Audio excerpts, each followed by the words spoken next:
Hi everyone, Richard Robbins here. Well, the numbers are in. Let's talk about the numbers for the Toronto Real Estate Board in the month of January. Now, here's what I'm going to do. I'm going to compare January of 17 to January of 18. I'm also going to compare December of 17 to January of 18. And then I'm going to show you the months of inventory based on property type, okay? So let's have a look. So if we look at January to January, so 18, 17, you can see here we had 4,000 in sales opposed to 5,188, so we're off by 22%. What's going on with active listings? At the end of the month, we had almost 12,000 listings in 18 opposed to 5,000 in 17. Remember I said there's going to be a big difference? So that's up by 136%. Months of inventory, 2.9 months. And then, of course, last January was 1 month. Now, as I said, what happened, we had the home buyer tax that came in April. So January, February, and March, and most of April were very good last year. And then the market started to adjust. And then, of course, we had a couple, rate hike increases as well that affected the market. But overall, the market is still very healthy. But of course, it's not what it was the first few months of last year. What happened with prices? You see, prices were off year over year by 4.3%. But have a look at this. If we look at January to December, so again, we had 4,019 sales. We had 4,900 in December. So we were down by 18%, but our inventory was down as well. We had almost 12,000 sales. We had almost 13,000 in December. So you can see here our inventory was a little bit lower, which is a good sign. Months of inventory, we were 2.9, okay, in January and 2.6 in December. So when you look at these numbers, you say, well, what does this all mean? Well, generally speaking, January is going to be a slower month. Probably more so this year than many other years, because think about the weather.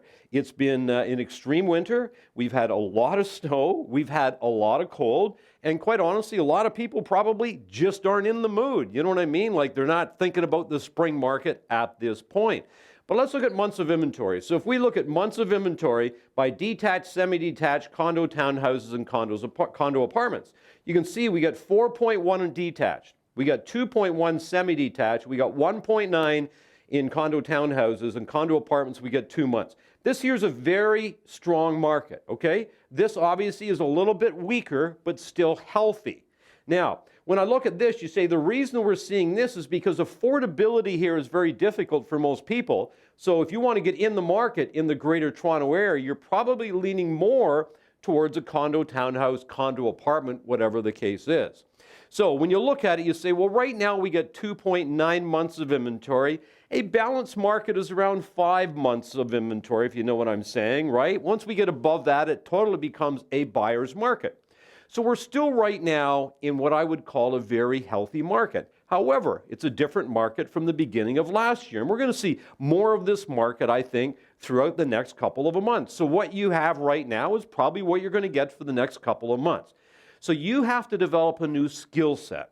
And what I mean by that, look at this. If you have 4.1 months of inventory in detached properties, and whatever your geographical area is and whatever your property type is that you might be doing a listing presentation on, well, you need to be studying these numbers. And you've got to take these numbers to your potential sellers. So imagine this. This would be a dialogue you might be able to use. If we've got 4 months of inventory in the area that you're working, and you can check your board stats, that means the conversation would go something like this. Mr. and Mrs. Seller, we're still in a relatively healthy market. However, it's a much different market than it was a year ago. What it means when we have 4 months of inventory, that means when we go to market, only 1 out of 4 detached properties, okay, in this area are going to be selling. In other words, 3 out of 4 are not going to sell. So here's what we need to do, and make your conversation inclusive. Not here's what you need to do, not here's what I need to do, but here's what we need to do. Is we need to study the active listings right now. And let's look at who would be our maybe 3, 4, or 5 strongest competitors. So if a buyer was going to go out and they were going to look at a home like yours in your price range, then who would be our competitors? What other homes are they possibly going to look at? And then you want to look at your competition. And then what you need to do is you need to price accordingly so that you're the one that they choose to buy.